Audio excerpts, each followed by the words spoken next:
dos grandes desafios da vida é aprender a nos relacionar bem com o outro. O outro será sempre um dos maiores desafios da nossa caminhada. Como tratar bem o outro é a pergunta que está sempre aí no coração, não é? Como tratá-lo com respeito, como tratá-lo com honra, com delicadeza, com igualdade, enfim, com amor. E isso se torna ainda mais complicado quando a gente para pensar sobre os desdobramentos assim da teia dos relacionamentos que parecem não ter fim nas suas modalidades. Por exemplo, assim, veja só os tipos de construções relacionais que nós podemos ter e que precisamos aprender a lidar bem. Por exemplo, relacionamento marido e mulher. Eu acho que esse negócio só é difícil lá na minha casa, não é? Como lidar bem com o relacionamento pais e filhos? Ou relacionamento genro e sogra? Ou nora e sogra? Relacionamento patrão-empregado? Relacionamento político-eleitor? Relacionamento médico-paciente? Relacionamento entre vizinhos? Relacionamento credor-devedor? Eu não sei qual que é pior, irmão, se é ser credor ou se é ser devedor. Não é? Relacionamento professor-aluno, relacionamento motorista-passageiro, relacionamento com os inimigos, ou os relacionamentos com os ex, não é? Ex, sogra, ex, isso, ex, aquilo. Relacionamentos virtuais, relacionamento com os amigos, relacionamento com os inimigos, relacionamentos com os sócios, e por aí segue assim essa interminável rede de relacionamentos. Então veja, é preciso muita habilidade para lidar com todos estes tipos de relacionamentos que a vida nos impõe. E cada um dos tipos de relacionamentos, eles têm um grau de importância diante dos nossos olhos. Por exemplo, relacionamento marido e mulher é mais importante do que o relacionamento credor-devedor. O relacionamento entre pais e filhos é mais importante do que o relacionamento com os inimigos, e por aí vai. Mas nessa manhã, eu quero chamar a sua atenção para um tipo de relacionamento que está acima de toda essa teia de construção relacional. Eu quero chamar a sua atenção para o relacionamento que existe entre o homem e Deus, entre a criatura e o Criador, entre o adorador e o adorado. E este, sem dúvida, é o relacionamento mais importante que nós devemos desenvolver na nossa existência. Nada será mais importante do que o nosso relacionamento com Deus. E eu quero então chamar a sua atenção para um texto bíblico que pode nos ajudar a melhorar, a restaurar, a construir um relacionamento bonito com Deus. Convido você então a abrir a Bíblia comigo no Evangelho de Marcos. Evangelho de Marcos, capítulo 15. E nós veremos do versículo 1 ao versículo 20. E eu preguei semana passada justamente nesse texto, só que o meu enfoque foi outro. E eu quero agora dar um enfoque diferente, porque esse texto de Marcos, no capítulo 15, do versículo 1 ao 20, sem dúvida, há de nos ajudar a desenvolver um relacionamento melhor com Jesus Cristo, o Filho de Deus, o próprio Deus. E eu quero então ler com você o versículo 1 e o versículo 2, e quero que você mantenha a sua Bíblia aberta, porque a gente vai dar uma passeada por aí. Vamos ler juntos o versículo 1 e 2? Logo pela manhã, entraram em conselho com os anciãos, os escribas e todo o sinédrio, e amarrando a Jesus, levaram-no e o entregaram a Pilatos. Pilatos o interrogou: és tu o rei dos judeus? Respondeu Jesus: tu o dizes. Até aqui. E nós vamos aprender a nos relacionar melhor com Jesus Cristo, com esse texto, a partir de uma lógica contrária. Como assim? Em vez de imitarmos o que aconteceu aqui, nós não vamos fazer o que fizeram os grupos de pessoas que se relacionaram com Jesus Cristo segundo o texto. Porque estas pessoas aqui se relacionaram muito mal com o Senhor Jesus Cristo. E quais foram os grupos ou as pessoas que se relacionaram com Jesus Cristo nesse texto aqui? Nós temos 4 grupos. Os religiosos, que no versículo 1 aí é descrito como os principais sacerdotes, anciãos, escribas e todo o sinédrio. Mas tem um outro grupo ainda que se relacionou com Jesus nesse texto, a multidão, do versículo 8 ao versículo 11. Nós temos um outro ainda que se relacionou com Jesus Cristo, que foi Pilatos, um representante do Estado romano. E nós temos ainda os soldados, que do versículo 16 ao versículo 20, relacionaram-se com Jesus Cristo. Portanto, nós vamos ver o que eles fizeram e vamos colocar essas atitudes equivocadas como cercas, limites, marcos e muros sobre os quais não vamos ultrapassar. Então vamos lá. Como se relacionar com Jesus à luz desse texto sagrado? A pergunta é, como não se relacionar com Jesus? Em primeiro lugar, não tente de modo algum amarrá-lo. Não tente de modo algum amarrá-lo. Olha o versículo 1.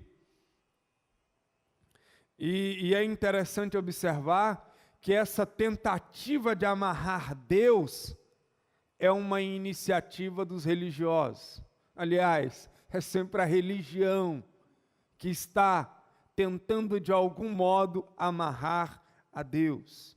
Diz o versículo 1 aí, os principais sacerdotes, com os anciãos, escribas e todo o sinédrio, e amarrando a Jesus, levaram-no e o entregaram a Pilatos. Vejam, os religiosos estão sempre procurando um jeito de amarrar, de limitar, de manietar o agir de Deus.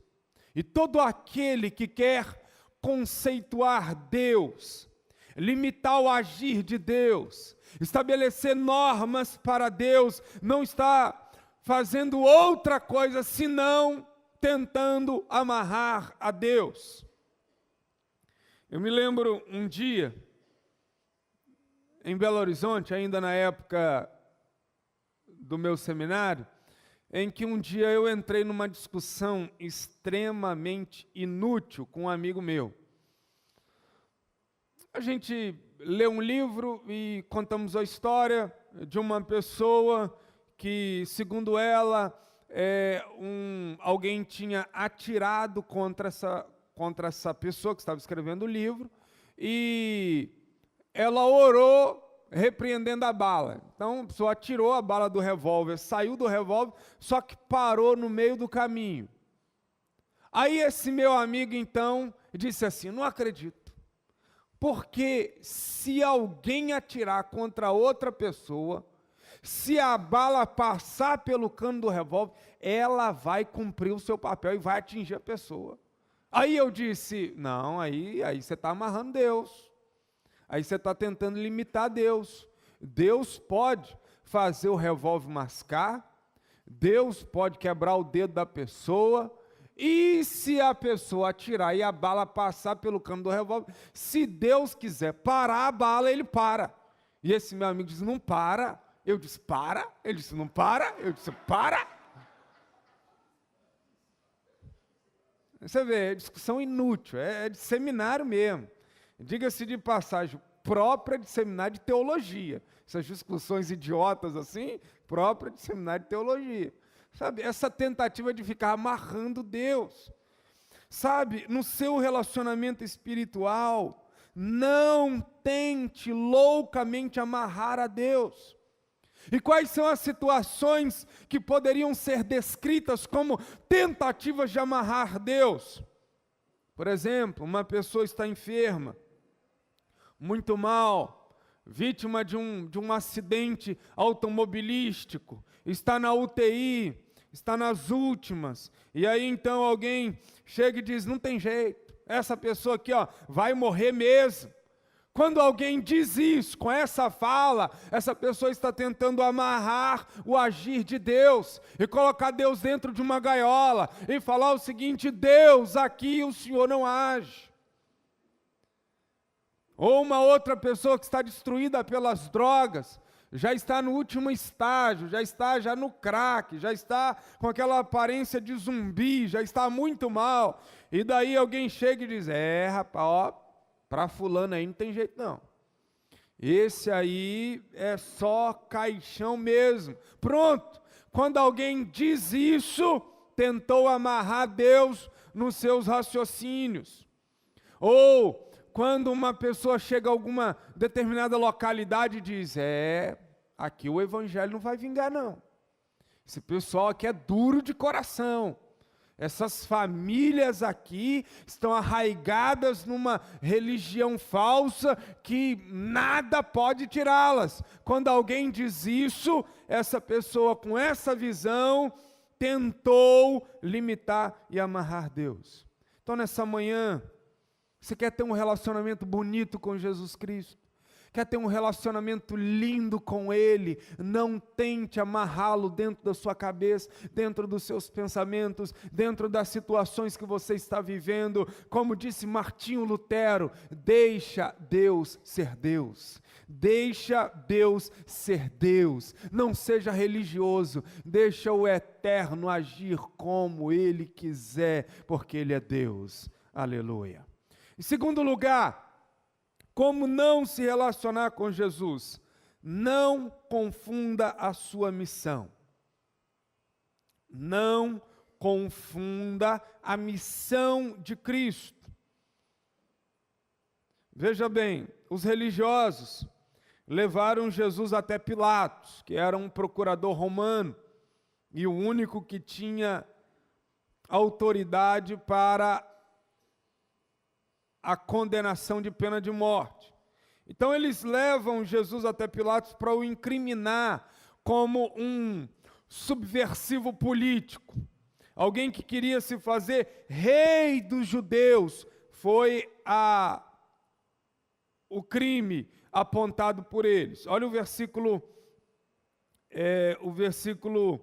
2 e o 3 aí, eles estão apresentando para Pilatos o crime, a missão desse Jesus. Mas lá em Lucas 23:2, que é um outro texto que está narrando a mesma história, nos dá o substrato do conteúdo da fala desses religiosos. Olha o que diz lá Lucas 23:2. Encontramos Pilatos, este Jesus pervertendo a nossa nação, vedando pagar tributo a César e afirmando ser ele o Cristo, o Rei.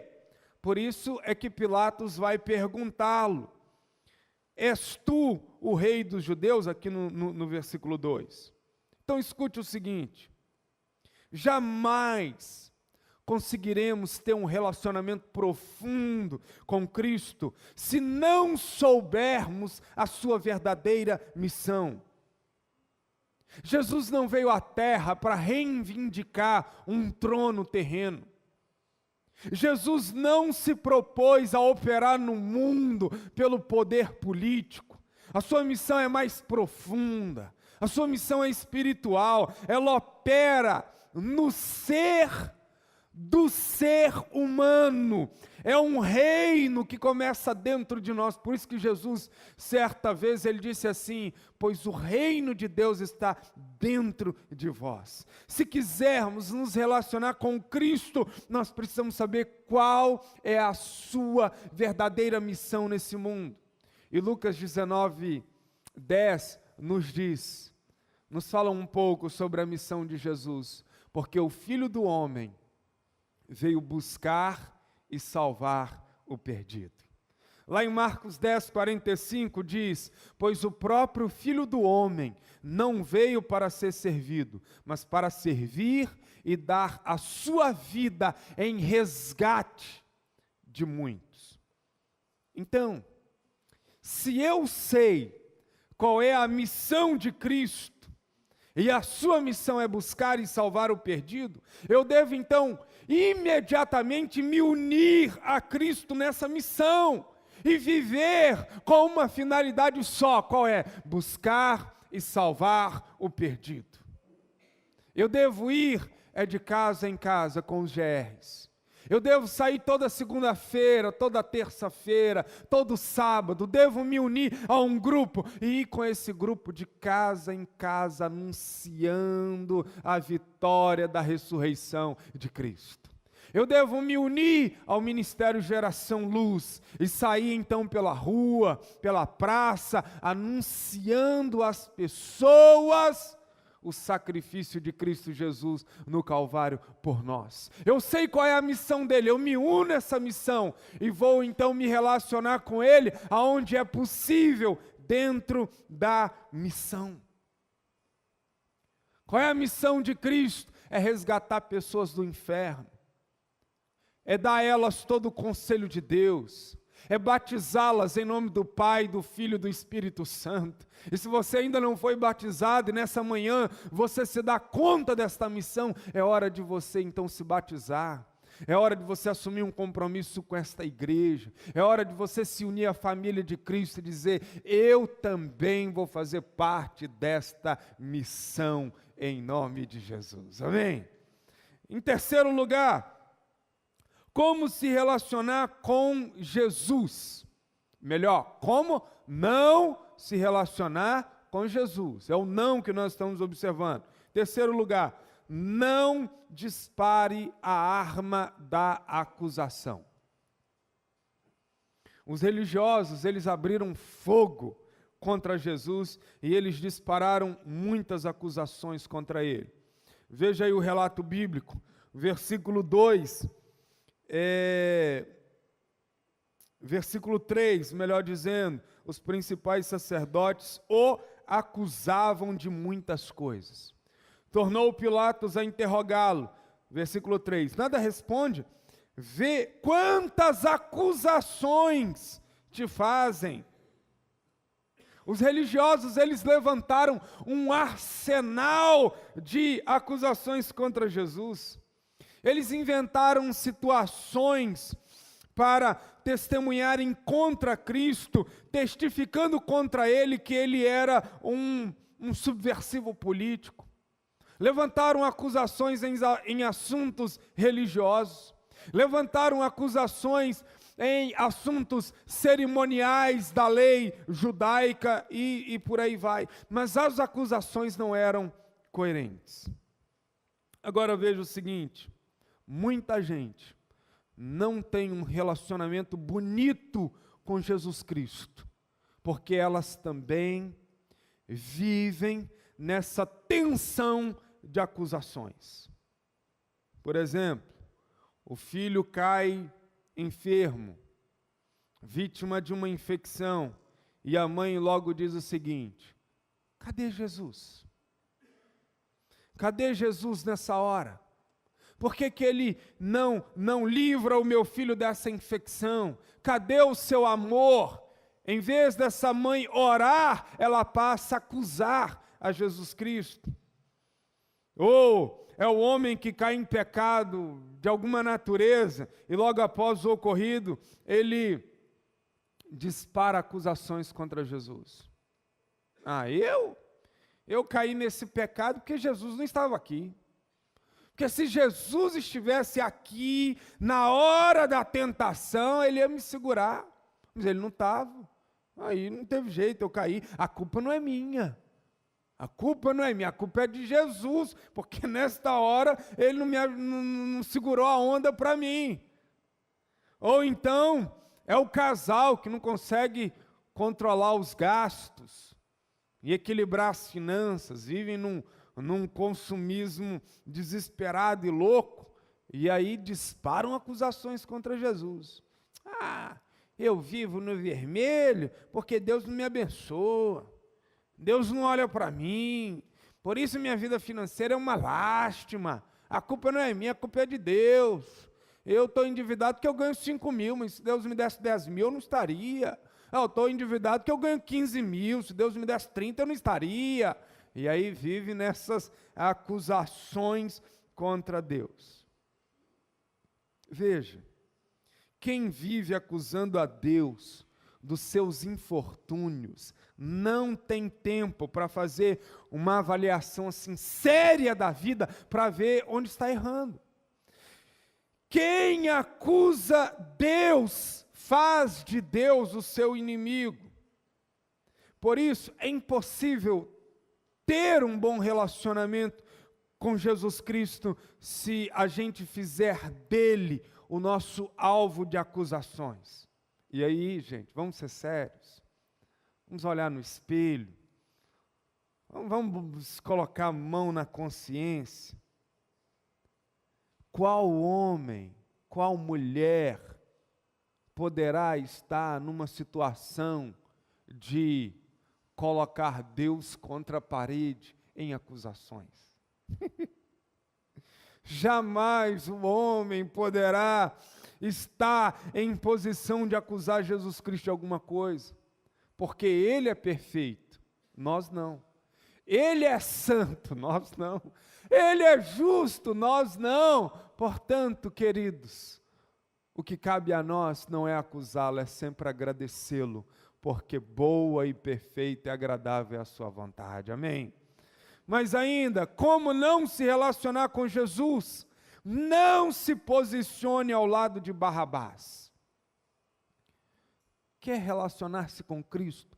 Não se posicione ao lado de Barrabás. Do versículo 6 ao versículo 11, nós percebemos que tanto os religiosos, quanto a multidão, quanto Pilatos, hão de se posicionar ao lado de Barrabás.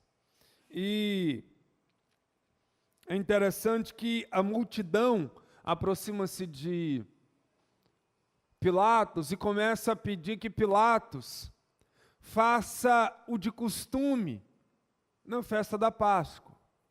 E que costume era esse na festa da Páscoa? Era o costume deles pedirem que um bandido fosse solto, um criminoso fosse solto, um prisioneiro fosse solto. E por quê? Porque eles queriam dramatizar, teatralizar naqueles dias o que se passou com o povo de Israel. Israel estava preso no Egito. Deus então vai até o Egito e tira o seu povo de lá. Por isso, na festa da Páscoa entre os judeus, eles dizem a Pilatos e aos governantes romanos: olha, nós queremos reproduzir aquilo que Deus fez conosco lá atrás.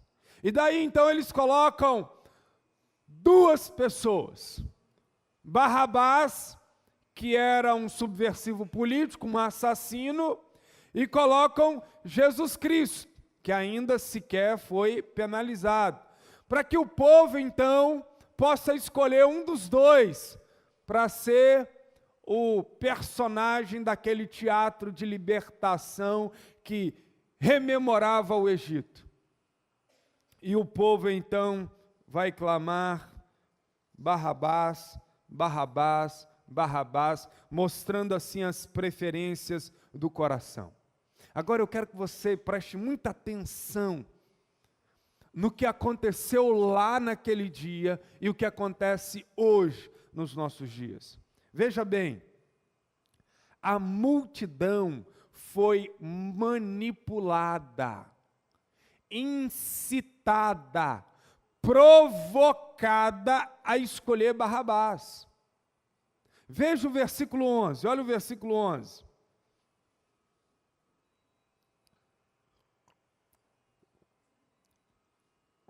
Diz aí o versículo 11: mas estes quem? Os religiosos, incitaram a multidão no sentido de que lhe soltassem, de preferência, Barrabás. Então veja que a multidão foi massa de manobra para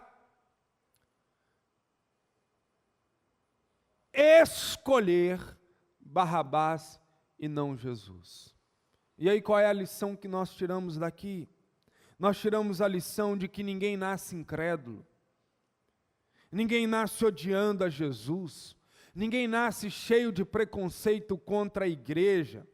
Esse homem e essa mulher que hoje posiciona-se contra Jesus e contra a sua igreja, na verdade, está sendo massa de manobra, está sendo incitado, provocado, manipulado por amigos. Ou alguém que diz assim: eu não quero Jesus nem a igreja, foi incitado por um professor de faculdade ateu, que despertou nesse sujeito ódio contra Jesus e contra a igreja.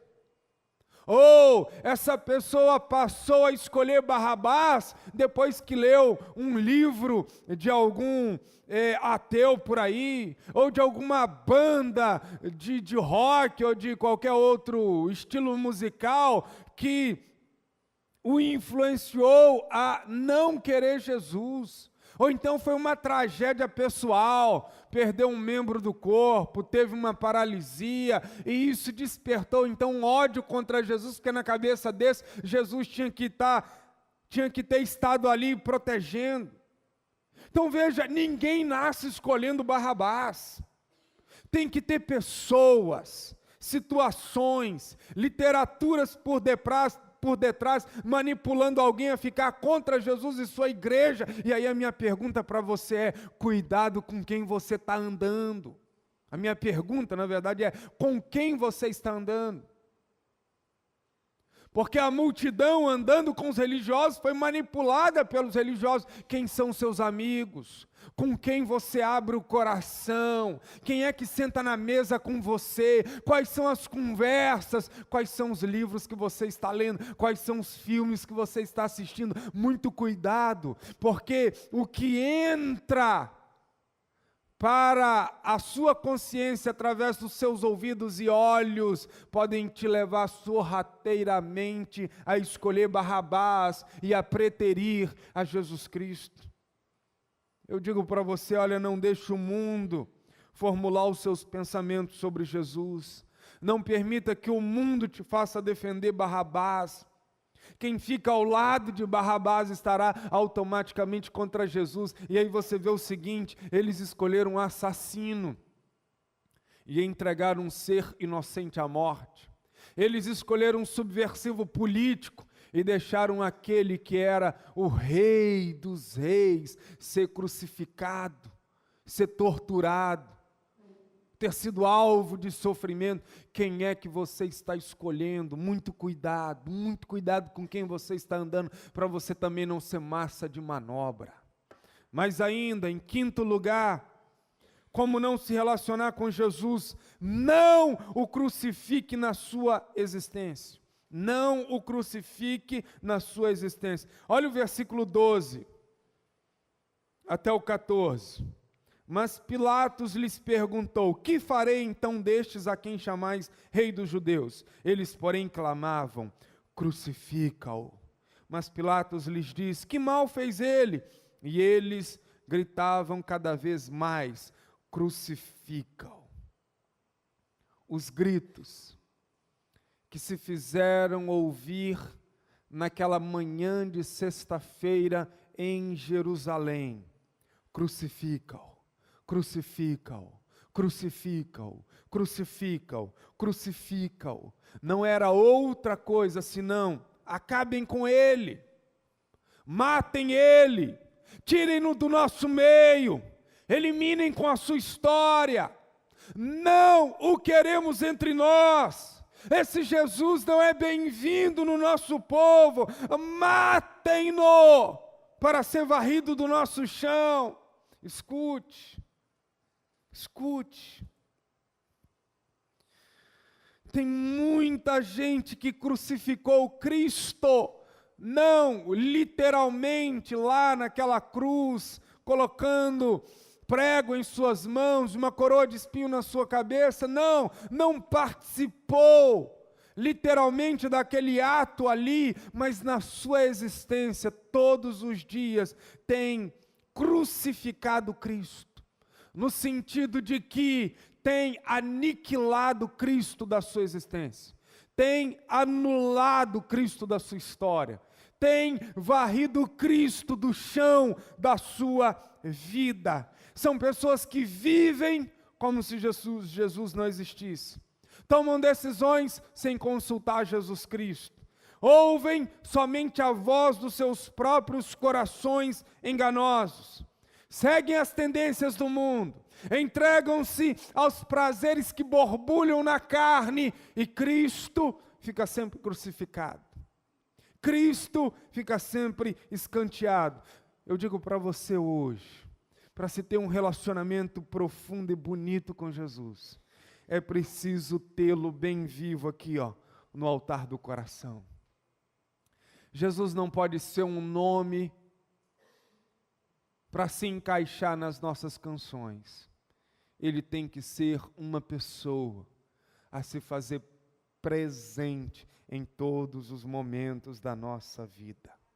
Ele deve fazer parte da nossa história.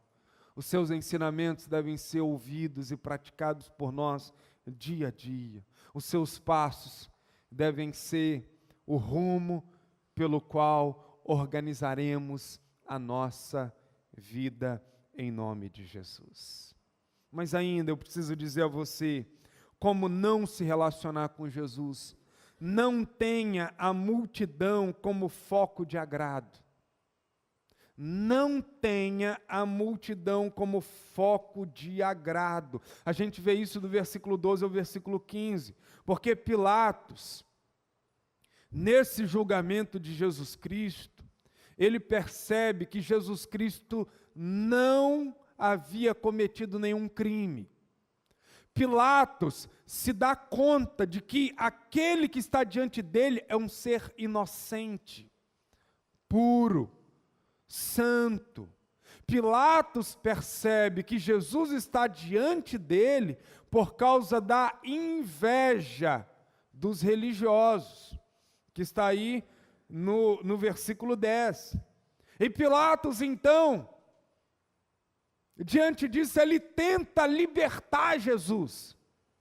Pilatos tenta, com o seu poder político, livrar Jesus da crucificação.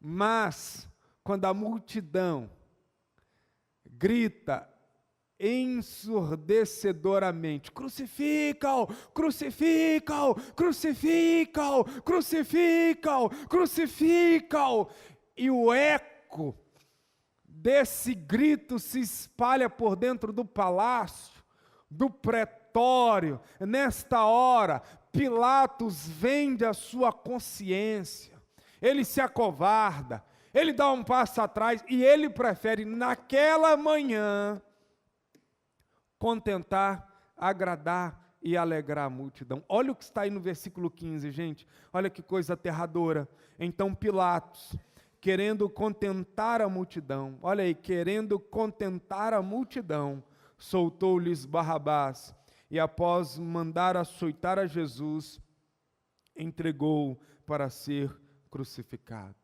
Escute, não é possível ter um relacionamento forte com Jesus Cristo se o foco da nossa vida for agradar a multidão. Não é possível abraçar Jesus e ficar mandando beijinhos para o mundo. Não dá para ficar com Jesus até onde for conveniente. Não, até aqui era conveniente. Ele estava fazendo milagres, curando, era o cara da multidão, multiplicando peixe. Até aqui estava conveniente, mas agora eu me distancio dele, porque senão, como procurador romano, eu, Pilatos, posso arrumar problemas para o meu lado, então eu fico com a multidão, crucificam. Queridos, ou Jesus Cristo é o foco do nosso agrado, ou o mundo será o foco do nosso agrado. Ou Jesus Cristo é o foco do nosso agrado, ou nós nos entronizaremos como Deus e a nossa carne será o nosso agrado. Mas Jesus diz que não dá, não podeis servir a dois senhores. Ou é Jesus Cristo ou é o mundo. Agora, sabe o que é pior nisso? Observação assim, que é pior de tudo, é que Jesus foi utilizado para agradar a multidão. Isso é que é pior. O pior de tudo é quando a gente usa Jesus para agradar a multidão. Pilatos usou Jesus Cristo para agradar a multidão. Às vezes a gente usa o nome de Jesus para agradar uma pessoa. Às vezes a gente mente usando o nome de Jesus para agradar alguém. Às vezes a gente mente para agradar a nós mesmos e escanteamos a Jesus. Cuidado, Jesus tem que ser o foco do seu agrado. Convém que Ele seja agradado por você e que os demais assumam o lugar deles, mas Cristo tem que estar no pedestal de toda a glória. Amém? E eu encerro. Como não se relacionar com Jesus? Não brinque de adorá-lo. Não brinque de adorá-lo. Não brinque de adorá-lo. Do versículo 16 ao 20, os soldados romanos brincaram de adorar Jesus. O versículo 19 e 20 nos dá conta disso. Olha o que diz aí: davam-lhe na cabeça com um caniço, cuspiam nele e pondo-se de joelhos, o adoravam, depois de o terem escarnecido. Os soldados romanos brincaram, zombaram, escarneceram o Filho de Deus, tomaram como uma das realidades mais sagradas da vida a adoração, e fizeram disso o stand-up daquela manhã, um meio de graça, a piada daquele dia. Olha, escute, não podemos jamais brincar com a adoração. Para ser amigo de Jesus e viver num relacionamento profundo, é preciso adorá-lo em espírito e em verdade. Nós não podemos jamais banalizar a adoração. Eu quero concluir fazendo a você a pergunta que Pilatos fez à multidão naquela manhã. Versículo 12. Que farei então deste a quem chamais o rei dos judeus? Agora que você ouviu sobre como não se relacionar com Jesus Cristo, não tente de modo algum amarrá-lo, não confunda a sua missão, não dispare a arma da acusação, não se posicione ao lado de Barrabás, não o crucifique na sua existência, não tenha a multidão como foco de agrado e não brinque de adorá-lo. Eu pergunto a você, o que você fará deste a quem chamam de rei dos judeus? Aonde você colocará Jesus na sua existência? Do lado de fora ou do lado de dentro? Ou, pergunta a você, onde você está errando no seu relacionamento com Jesus? Ou, o que deve mudar na sua relação com Jesus Cristo a partir destas verdades que nós ouvimos nessa manhã? O fato é, você não pode se levantar sendo o mesmo. Áreas na sua vida precisam mudar hoje. Você precisa sair daqui hoje tendo uma resposta. E o seu relacionamento com Jesus, como vai? E você precisa dar uma resposta hoje. Hoje. Vamos ficar em pé e vamos orar.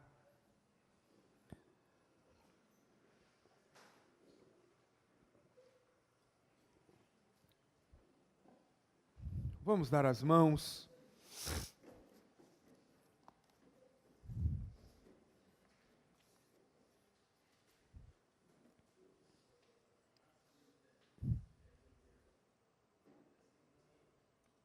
Talvez a sua rede de relacionamentos esteja tumultuada. Talvez tenha relacionamentos aí bagunçados. Talvez é o relacionamento conjugal, familiar. Talvez é o relacionamento profissional, com os vizinhos, enfim. Talvez algum tipo de relacionamento esteja destoando. Mas o relacionamento mais sério e mais importante da sua vida é o seu relacionamento com Jesus Cristo. E a boa notícia que eu tenho para você é, quando você acertar o seu relacionamento com Jesus Cristo, um efeito dominó começa a se estabelecer na sua vida. E os demais relacionamentos começam a ser acertados.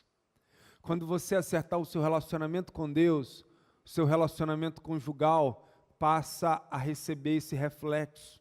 Seu relacionamento familiar, profissional, com os amigos, com os inimigos, todos os outros modelos de relacionamentos vão sendo alcançados pelo relacionamento com Cristo que se endireitou.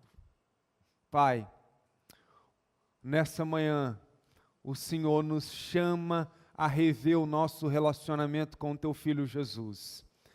E o Senhor nos chama a rever porque esse é o relacionamento mais importante que podemos construir na terra. É um relacionamento entre terra e céu, entre filho e pai, entre criatura e criador. E nós não queremos ignorar este relacionamento. Nesta manhã, Pai, nós não queremos gritar, crucifica-o, crucifica-o, crucifica-o. Não, nós queremos nessa manhã gritar, ressuscita, ressuscita, ressuscita, ressuscita dentro do meu coração, ressuscita dentro da minha consciência, ressuscita dentro da minha alma, ressuscita dentro do meu ser, ressuscita, ressuscita, ressuscita Jesus Cristo, ressuscita diante dos meus olhos, ressuscita no meu dia a dia, ressuscita nos meus pensamentos, ressuscita nas minhas obras, ressuscita na minha caminhada, ressuscita no meu casamento, ressuscita na minha família, ressuscita nos meus negócios, ressuscita, Pai, em nome de Jesus, para que todos os demais relacionamentos possam ser atingidos por essa mudança radical. Pai, nessa manhã, Deus, se há alguém aqui se equivocando, tentando amarrar Cristo Jesus, ou distraidamente não dando importância à missão de Jesus Cristo, ou, meu Deus, escolhendo Barrabás e não Cristo, ou fazendo da multidão foco do agrado, ou brincando de adoração, brincando de ser crente, brincando de ser membro de igreja, brincando de tomar santa ceia, brincando de adorar, brincando de louvar, brincando, meu Deus, em alguma dimensão espiritual. Oh Pai, eu tenho certeza que nesta manhã este homem ouviu a Tua voz, esta mulher ouviu a Tua voz. Eu tenho certeza, meu Deus, que o Teu Espírito Santo está batendo a porta dos corações, e eu peço, meu Deus, que esses corações sejam abertos e que estes homens saiam daqui transformados, essas mulheres saiam daqui transformadas, e que haja, meu Deus, vida nos nossos nossos relacionamentos com o Senhor, e que essa igreja seja uma igreja viva, que esta igreja seja uma igreja que quer Deus, e uma igreja que vive como Deus quer, uma igreja, meu Pai, que caminha na direção e no fluir do Teu Espírito Santo. Oh, meu Deus, nós queremos mais e mais e mais do relacionamento com Cristo Jesus. Por isso, meu Deus, agora nós vamos seguir na escola dominical, nós vamos seguir, meu Deus, aprendendo mais da Tua palavra, vamos seguir, meu Deus, nos deliciando ainda mais do Senhor, porque nós queremos mais, temos fome de estar com o Senhor Jesus, temos fome de estar com a Tua igreja, temos fome de adorar, temos fome, meu Deus, de estar com o Senhor. Oh, Pai, assim eu abençoo estes irmãos. Oh, Deus, para uma semana vitoriosa. Oh, Deus, que os seus GRs, meu Pai, esta semana tenham no mínimo 5 convidados, 5 visitantes. Oh, Deus, que haja, meu Deus, regeneração, conversão. Meu Deus, haja discipulado, haja pessoas decidindo pelo batismo, haja pessoas decidindo, meu Deus, a se tornarem membros da sua igreja, para serem ligados na terra junto ao teu povo. Oh, Pai, que o Senhor faça brilhar o teu rosto sobre a tua igreja, que o Senhor abençoe a tua igreja, que o Senhor tenha misericórdia da tua igreja e derrame paz, e que a graça de nosso Senhor Jesus Cristo, o amor de Deus o Pai e as eternas consolações do Espírito sejam conosco hoje e sempre. Amém, amém, amém, amém. Aleluia. Deus te abençoe. Em nome de Jesus. Lembrando que à noite, o mesmo Ministério de Louvor estará aqui com as mesmas canções e eu estarei pregando a mesma mensagem. Então, vocês estão livres. Deus abençoe. Boa escola dominical.